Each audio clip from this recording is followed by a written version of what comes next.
Welcome home. We are WNST AM 1570, Dallas, Baltimore. We are Baltimore Positive. We are positively here with a beautiful view of what used to be Sears, White Marsh Mall. We're here at the Avenue in White Marsh. We're at the Red Brick Station having a delicious stout. I had a delicious crab cake. Back to the Future scratch-offs from the Maryland Lottery being gifted out around the bar. My thanks to Bill Blocker and his daughter Katie for giving us the Endo's experience as well as the Red Brick Station experience, as well as the delicious crab cake. I lost an earlier guest. I'm going to get Joe Giordano on later on. I also think Chris Corman from the Baltimore Banner is going to try to join us later on in the week as well.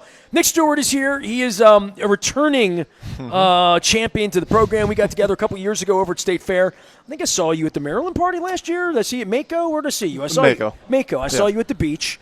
And on my timeline, you're doing a good job somehow.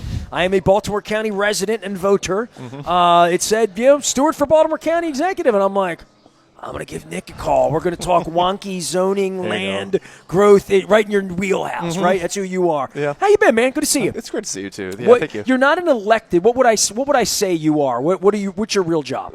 So I'm a business attorney. I am a community advocate. I lead a good governance advocacy group. It's called We the People, Baltimore County. But I also serve on the board of Southwest Visions Foundation, which is a community development corporation for the Southwest portion of our county. So I've been at it for a long time, right? Used to be a board member for the school board for Baltimore County, and then served on the workforce development board for 8 years. So has this always been in your mind's eye to run for public office? I mean, I've asked Johnny O and other young progressive people like you, Pat over in your side of town. I like the infusion of, people a little younger than me, but also who are competent about the issues, whether you agree with it or not. You're bringing a level of competency from having lived and served in the space. You don't have to look any further than the White House to know what lack of competency and lack of really servicing people. You've been in a position to put this together and run for office, but I did not sense that you wanted to be a public official. No, and that was true. So serving on the school board and being a public official in that way, not elected, and never been a full-time elected official, it gave you a sense of what this is all about and how challenging it really is to make progress. And so, there are ways in which I enjoy what I do. I enjoy seeing my family. I enjoy being able to, work with the clients that I do from a business law perspective. I work with a variety of, great clients, many entrepreneurs and small companies and startups. What would that mean, business law? Give everybody what's a typical day in the life of Nick Stewart for business, where you were just having a hell of a conversation with Bill Blocker here before we came on the air about housing and the mall's going to become housing and what kind of housing, and people are fighting it. Yeah. People are fighting this. I had Mark Rembaum on. I'll see him at the Maryland party next week, fighting what's going on in Timonium with light rail, which I got on that light rail stop to go to BWI last week to see Pearl Jam. Okay. And I'm there, and there's 3 people getting on the light rail at 7:15 in the morning. And it was kind of, I'm like... Our number one biggest missed opportunity in Baltimore County sits right there. It is one. But you're like the West Side guy, and I bring you over here to the East Side, but you're trying to be the Baltimore County guy. That's right. Well, look, the East Side has some of the greatest potential, investment potential, and opportunity that exists in Baltimore County writ large. If we think about, Lafarge Quarry, you think about what's happening at Greenlee, you think about, Turner Station, Fort Howard. Waterfront, sure. Correct. And, in Dundalk and Essex, there have been design plans that have already been created. The Essex Reimagined Plan is coming online. But these are amazing, incredible opportunities. Just think of the proximity, for example, of Dundalk to Johns Hopkins, Bayview. It's on the same road, right? So what the University of Maryland Medical System in Glen Burnie did was transform Glen Burnie into workforce housing to support the hospital operations and systems. We should be thinking these thoughts around Dundalk and around trying to truly modernize and create opportunities for investment in this area without changing its historic culture and tradition. We're not saying that, but can we build beautiful things that lead to revitalization? Yes, of course we can. We just have to do the hard work to get there. Well, I want to get you to Timonium in a minute. Nick's running for Baltimore County Executive. Give everybody the voting. People don't even know when they vote, how they vote, how Kathy wound up at Baltimore County. Yes, I ran into John Von Trent last week as well. I'm going to try to have Kathy on the show as well. Yeah. Really, give me a baseline, because I had Todd Schuler on. I've invited Todd Crandall on. I saw Julian Jones and Izzy Patoka a couple weeks ago, but I haven't had like a conversation about how she became Baltimore County Executive when Johnny left, and just this sort of interestingly weird period. My former partner Don Moeller was, part of that in a small way after the tragedy to Kevin. But this was, people knew Johnny was running. People knew Johnny was probably going to win. Right. I don't think his competitor thought that, but I thought that. Johnny wins. The county's in a little bit of an interesting place right now. Right, so there's 2 years that Kathy, our county executive, Klausmeyer, has to serve to finish out, quote-unquote, Johnny Olszewski's term, at which point she has said that she's not going to run for re-election. It'll be an open seat. And so there's an opportunity here. You kind of get back to your first question, like what prompts you to be in this moment? We're looking at a county that is on the cusp of a crossroads, that we really are facing significant issues. For me, it was kind of a put up or shut up. I've done all this work. I have this outsider perspective. I'm not wed to the past because I've never been a full-time politician. So there's a real opportunity for us to take a fresh look and a fresh solution set being applied to government and government delivery of services and products, right? Like new housing units, seeing it in that way, that we can arrive there faster than 6 years or build a new high school faster than 12 to 15 years, which is our timeline right now. Well, both my elementary and high school have been rebuilt. Yep. I guess it probably started with Jim Smith and Kevin Kamenetz. Yeah. Johnny was the one that opened Colgate Elementary. I'm Dundalk High School. Yeah. Proud Hall of Famer. But there's scarcity, right? We think, like, I served on school board when Delaney and Lansdowne were sort of at odds with one another. I'm a Delaney grad, but I was representing the Southwest area where Lansdowne, of course, is. And it felt like it was a zero-sum game. But the truth is they both need to be done, right? That's exactly. Right. And for us to not be able to operate in that way showcases just how scarce we feel and the resources actually are for us to deliver and that these projects. becomes a demographic issue, it becomes a race issue, it becomes a money issue, it becomes a class issue. But it's also all of that, right? It's a systems issue as well. It's a process issue. And so we've created so much procedure, endless procedure, that we've lost the progress. We've lost the result over the red tape. That is where we are, right? And there's a real reason why, for example, in Lutherville Station, that project has been going on or been proposed for 6 years. That's not unprecedented, but that is not something that's sustainable. It shows how hard it is to do, and at some point a developer either quits or the neighborhood quits, but either way, it's not progress. It's not progress. And most people feel like that probably is not the right way to do it, and it's not. I think we know that ultimately. Look, it is. We're not talking about developing greenfield. We're not talking about turning these beautiful spaces and just making them industrial in nature. We're talking about taking a place that is unproductive, that is fallow. It's the Caldor I shopped at as a kid, right? It's not doing anything except it's a spirit Halloween, every Halloween. So what do we want to do with it? We want to create a mixed-use community that brings vibrancy and authenticity and heart back to that area. An avenue for there. There you go. Right? As we sit here in the avenue in White Marsh that I said would never work, and it's worked. But, human-scaled architecture, greenery that is incorporated as we look outside, and sort of this opportunity, this understanding that we can walk, live, play, learn all in the same place. That's not something that we have real good access to in our county, but we should, because we have so many opportunities. If you think about Lutherville Station, you think about what's happening at White Marsh, but you think about East Point Mall, you think about downtown Towson and the fact that it's been hollowing out for some years, and there's opportunities to reorient the way we grow and develop in that area. Liberty Road, you talk about Eastern Boulevard, you talk about Security Square Mall. All these are opportunities for us to not just revitalize for the sake of revitalization or grow for the sake of growth, but to also address our housing crisis that exists, to address our economic slowdown that has existed, a depression of our tax base, at the same time that we're creating and renewing the sense of culture and tradition that we have had in Baltimore County, the reasons why our parents brought us here in the first place. It's amazing. Nick is here. He's running for Baltimore County Executive. Nick Stewart. We're going to talk more about the actual running, but I want to go back to, as I'm staring at White Marsh Mall, I remember 1981, this being built. I was 12 years old. My parents came out here for the first time, and it was like this wonderment. It was like Fast Times at Ridgemont High. I'm a mall rat from East Point, so I grew up Bank Street, right by St. Peter's Church, where I was a mall rat. 23 bus line. My parents never drove. So the East Point Mall, Security Square Mall, we've seen what Golden Ring Mall is now, basically a Home Depot, right? And then White Marsh Mall here, and then shopping plazas. And I'm going to be out broadcasting for the Maryland Party next week with Howard Perlow and all of the people who own, rent, and sell and do all the things that you know so much about with zoning and property. Right. These mall areas, as they've dried up, they've become controversial in so many ways. Yep. And they are, and even the Towson Mall for crime and for all the other things we hear. Owings Mills now. I'm thinking of these areas. Yep.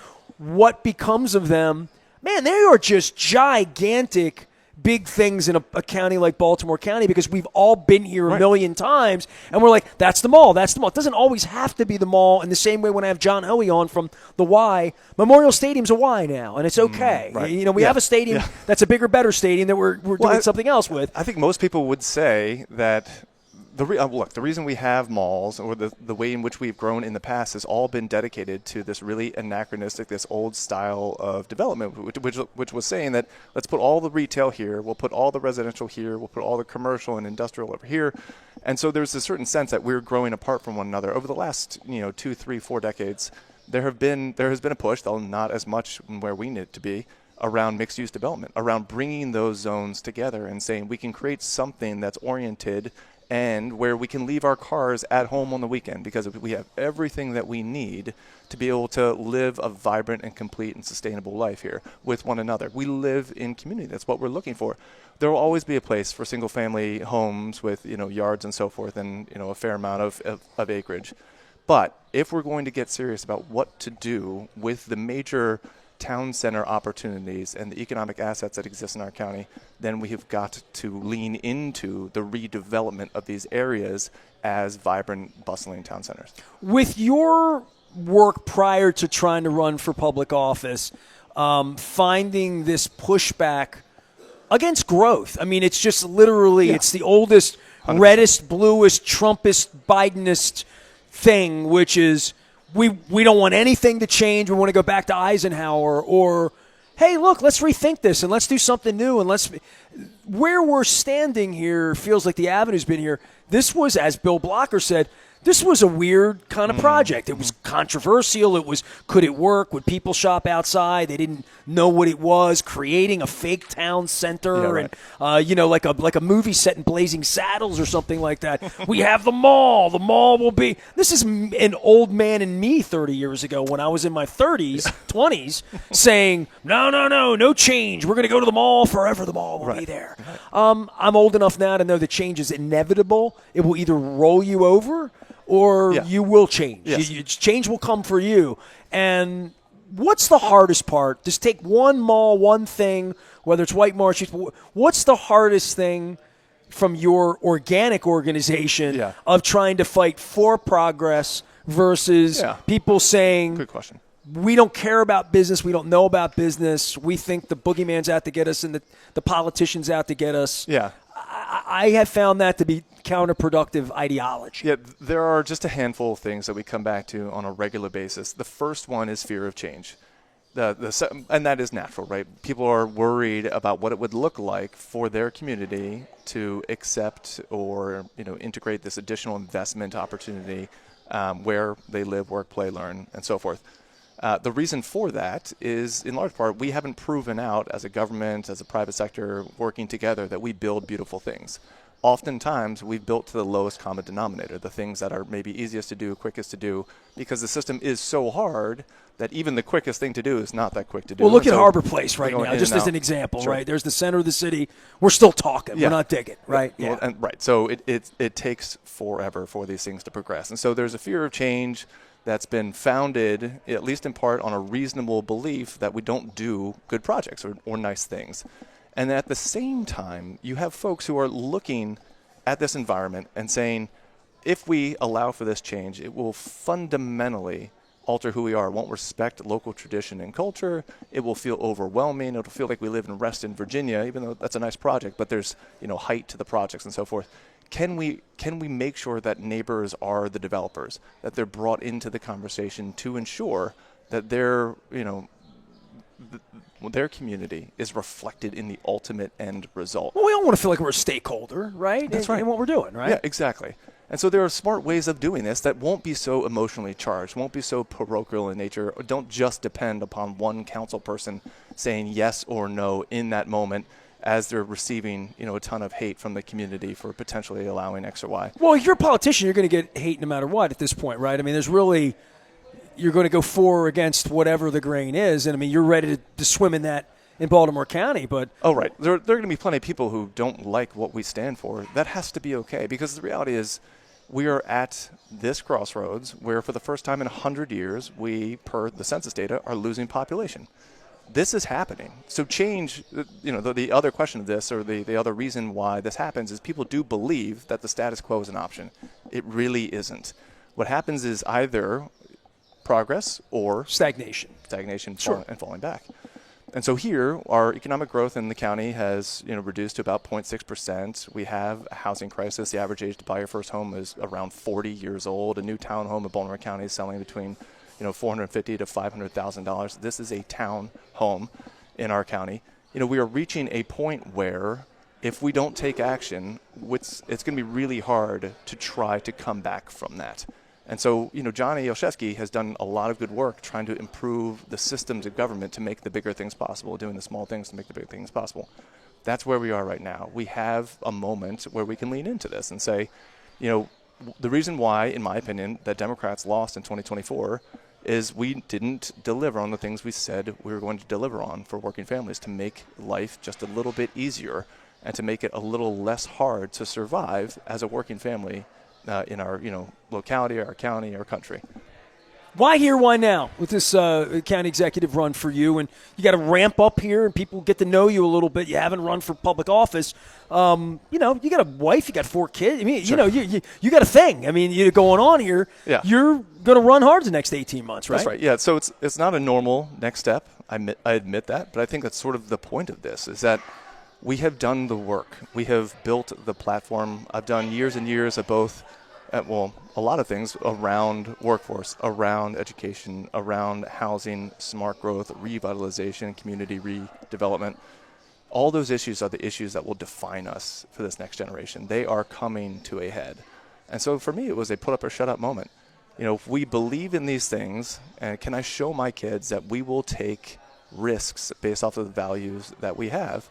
And I'm willing to do that. Look, I'm willing to see them less. I'm willing, certainly to make less money. The whole thing that comes with it, right? Of being a true public servant and saying we're going to do this for 8 years. That's it. We'll be done. But we'll make the change that we want to make in Baltimore County to make sure it's a different place that's hospitable and accommodating to young families. That allows for the same story that I had here, that my parents had here, for the next generation as well. We don't have that right now. We have to try to address that. You pro Johnny O, right? Yeah. What was he doing well? Where can you pick that up? What has Kathy inherited in Baltimore County? And I haven't talked to her, but what is your notion of the state of the county? Because you've been hard at work at all of this, and sure. Your team's been sitting in the office to some degree, right? So I would think you agree with some things, but also, hey, this is mine. I'm going to do it a little differently than Kevin did it, or Johnny did it, or Kathy did it, or Don did it. Sure. So all good. These are good questions.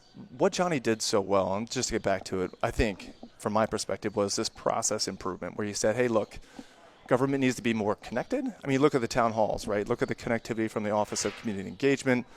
A lot of that is because of what he was able to achieve and what he was able to drive forward. And those weren't easy things to do. He installed, for example, the first electronic HR system that the county has had.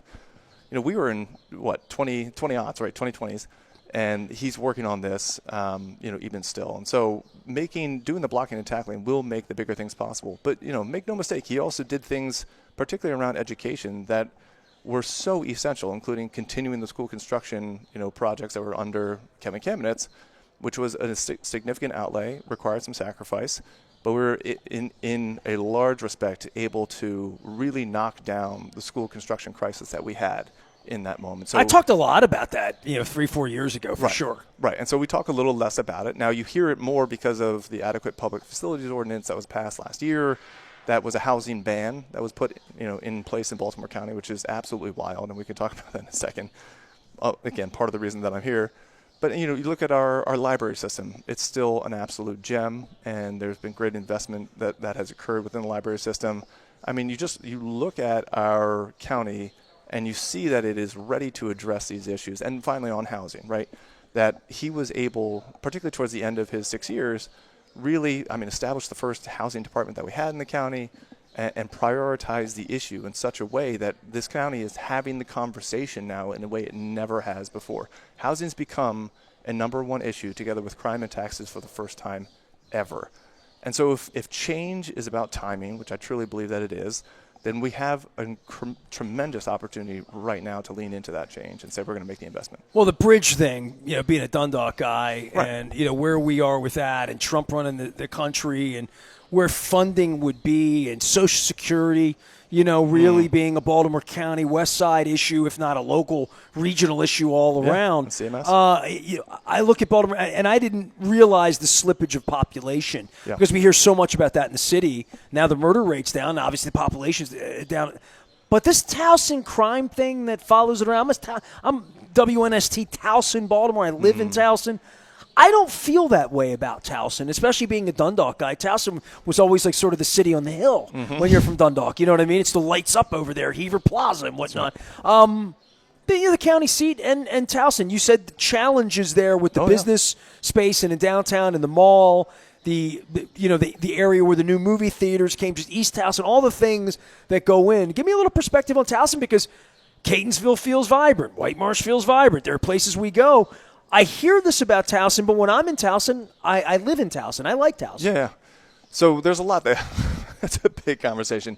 But here, let's break it down to its most basic, which is that we haven't actually provided in Towson a real opportunity for example, it to become a thriving community of postgraduates who are all there, who've decided, not only did I go to Towson U or, Goucher, what have you, I love this area. I'm going to start my family here and live here. There aren't great opportunities. Not a college place for 4 years, a place to stay after you graduate. That's right, because you are invested in the community and it feels like your community, which I think is really, really important. But you also think like just the basics around, we didn't build a light rail stop in Towson.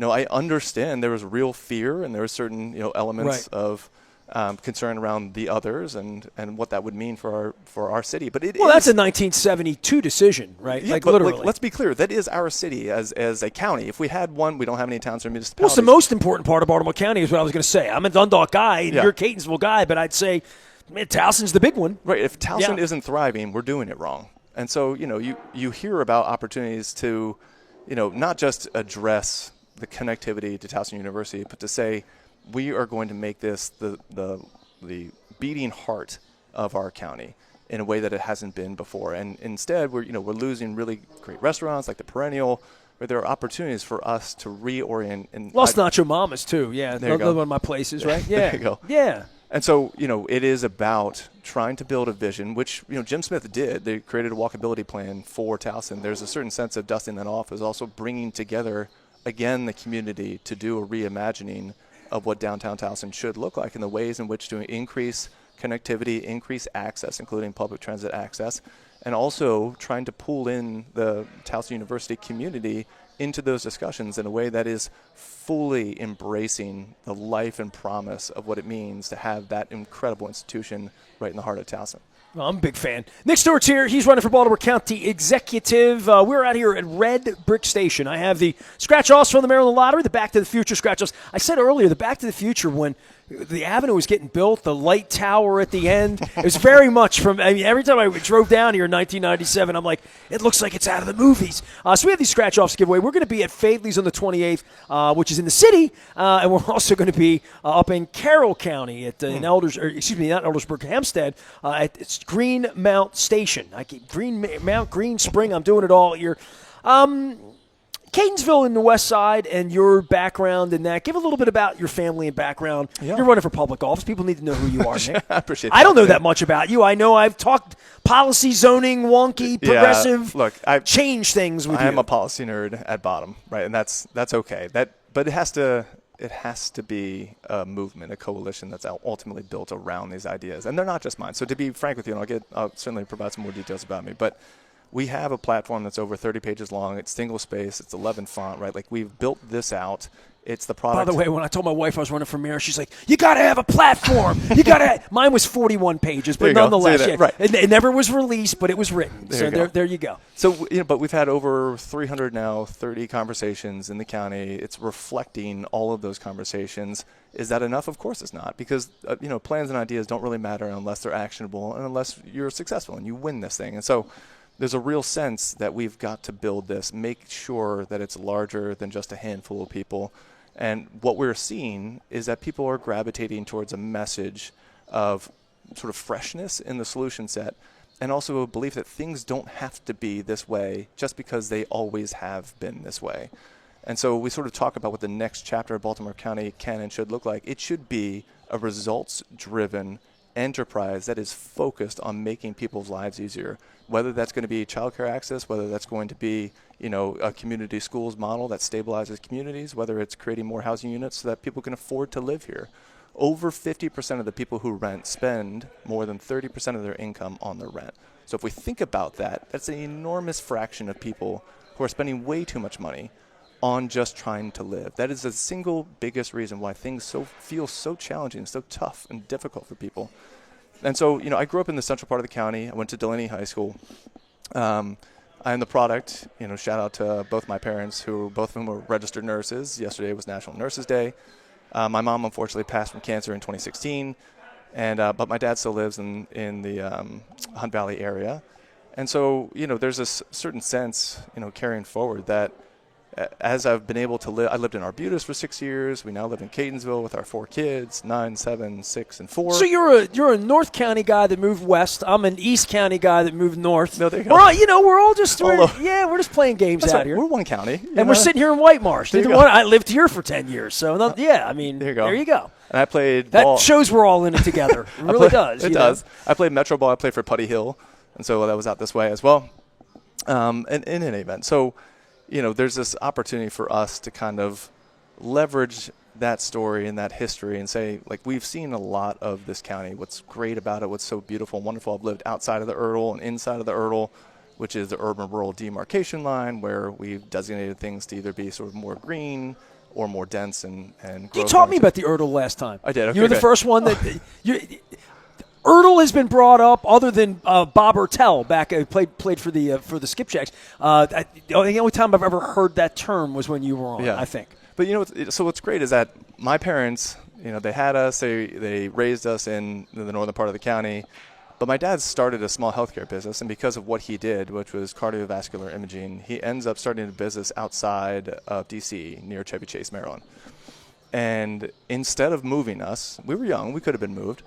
They said, we're going to stay here. Your dad's going to drive 3 hours each day to ensure you can stay rooted in Baltimore County. And that meant the world to me. It really means something, because in this place, the folks you grow up with, they still matter in your life, as it turns out. This community we have built generation over generation is built because we know and love one another, and we are stronger together as we do life together. And so that has been proved out in my life time and again. I'm so thankful that they would keep me here. And in fact, my grandmother spent her entire career at Baltimore County Public Schools. There has been full. I'm Baltimore County school educated too. We turned out all right, didn't we? We did. Yeah, it was that. Yeah, I've had the Curly guys and the Calvert Hall guys. Oh, why did you go to? Well, I don't know. I did okay. I'm a fan of public education. I am also a fan of public education. I'm against book burning. Literally, I am. I believe that. Yeah. I'm that kind of guy. I write books. I don't burn them. But I know from an education standpoint, we are all in this together, and everywhere I go, I run it. Whether I'm white, wherever I am, I run into people that it is really a community. It's not like other places. That's right. And so, part of this campaign, a big part of the focus of this campaign, is trying to reconcile our county to one another, saying we are one county. The things that happen in White Marsh are going to matter to the people in Towson. Things that happen in Towson or Lutherville is going to matter to Owings Mills, and on and on and on throughout our county. If we are struggling on the east side in some of our post-World War II communities, that should matter to the rest of us. We should take heed of that and say, how do we create a coordinated plan in order to address it? And that's what Trade Point became. That right? is what Trade Point. And sure. This is the best example that we have of our county coming together in the wake of a devastating event of losing Bethlehem Steel and saying, that's it, wrap it up. This whole town was built around this industry. They're gone, we're gone.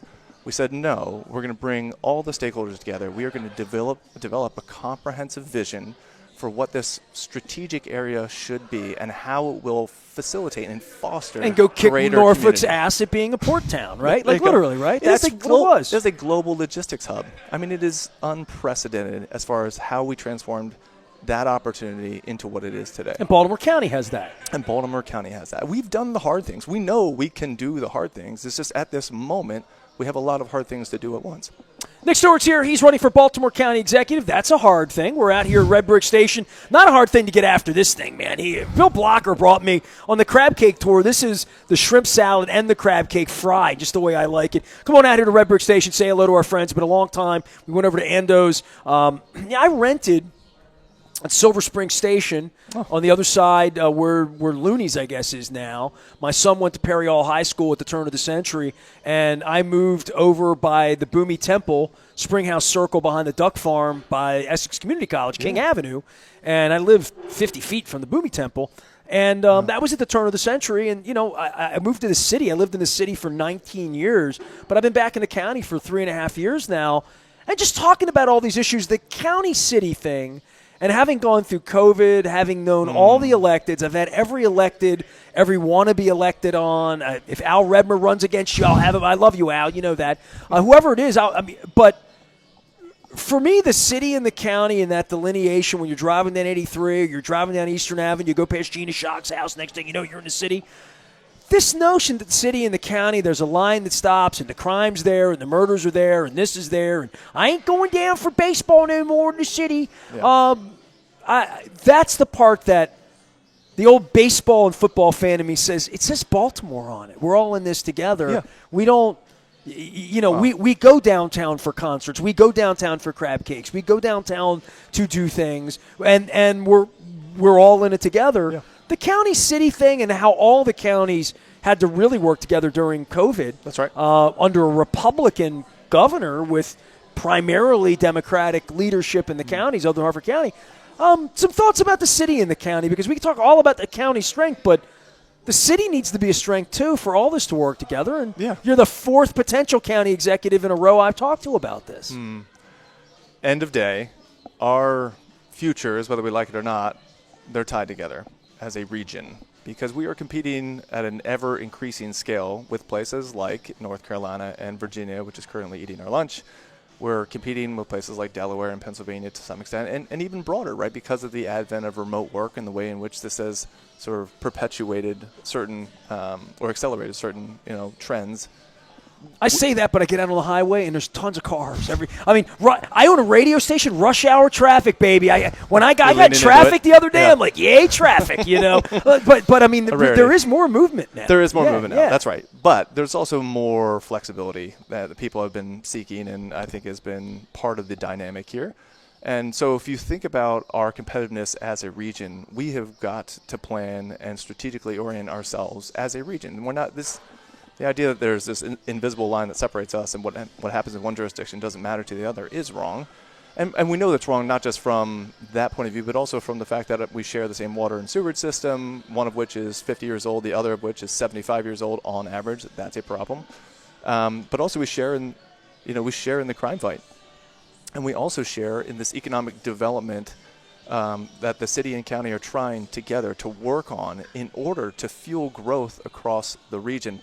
GBC talks about a branding effort, about branding Baltimore, not necessarily just Baltimore City, not necessarily just Baltimore County, but Baltimore. And that is, look, we're tied to that. That's in our name. That's who we are. That's our history as well. And it will be our future to some extent. So we've got to have a good working relationship in order to excel. How can people support you? What are you doing? You're raising money. Where can I spend my $50? Where's your next bull roast? What are you doing? Yeah. When are you going to start texting me for money? That's what they all do. So, yes. Don't do that. I won't vote for you. Mm-hmm. Appreciate you. Oh, man, those texts, right? Yeah. Here we go again. Stop doesn't seem to mean stop. But in any event, so we have a website. Please check it out, nickforbaltimorecounty.com. We're on all the social medias as well. But the real opportunity here is we are looking for engagement. We're looking for folks' ideas. We have opportunities for you to engage with the campaign, the apparatuses. We had our kickoff last week. We're really helping to build that grassroots campaign team now as we're going into all these communities, planning district days. We're going to spend each of the councilman districts. Opportunities for the one-on-one conversations. We'll be posting up at certain coffee houses and libraries and so forth for those opportunities. Just really seeking that level of engagement to reflect the fact that the county and its citizens are interested in this. They want to believe, again, there he is, they want to believe again that what they do matters, that if they try again, it will pay off in the end result.